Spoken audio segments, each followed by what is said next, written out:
Teisha Bader with the JBS News Update for Wednesday, June the 15th, 2016. Israeli Prime Minister Benjamin Netanyahu's office rejected reports that military aid from the United States to Israel has been cut in any way. This was in response to reports that the U.S. administration objected to further missile defense aid to Israel.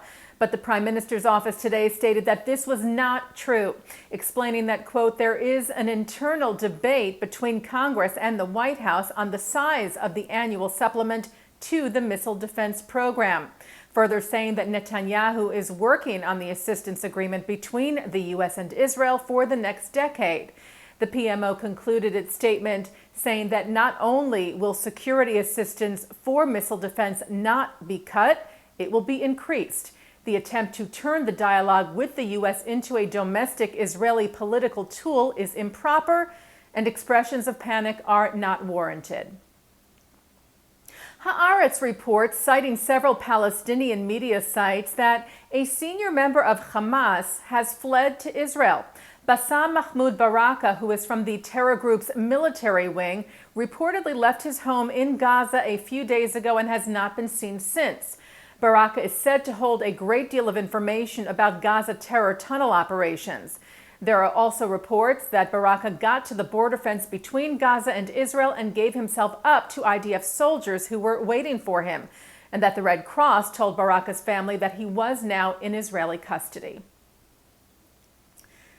18 Israeli leaders from across Israeli society gathered at the headquarters of the UJA Federation of New York last week for the Colab Incubator, a brand new initiative aimed at repairing social divides among Israeli citizens and increasing dialogue among the various sectors of Israeli society. Those who took part in the event last week included leaders from the ultra-Orthodox Israeli community, Israel's first woman Ethiopian member of Knesset, 2 Arab Israeli women, and the chair of Israel's LGBTQ association. Director of the UJA Federation of New York in Israel, Uri Leventer-Robert, said that while in the past the Federation has needed to help Israel deal with issues like war and immigration, today, he said, Israel is a strong country. The startup nation, he said, and UJA Federation has a new role, working with Israelis to shape their society so it will be more inclusive and offer equal opportunities for all of its citizens. He said, we want Israel to resonate more with the American Jewish community and for it to be a place which all Jews can call home. The American Jewish Committee has elected its new president. John Shapiro was elected during the organization's Global Forum 2016 in Washington last week. Shapiro has chaired AJC's Board of Trustees for the past 3 years. He also previously served as president of the UJA Federation of New York and is on the boards of Rockefeller University, the Jewish Museum, and the Washington Institute for Near East Policy. AJC CEO David Harris said John's lifelong commitment to the Jewish community, extensive experience in nonprofit leadership positions, and business acumen will be essential to helping guide AJC as we embark on the next 110 years of global advocacy. Shapiro said he was honored by the responsibility of the new role.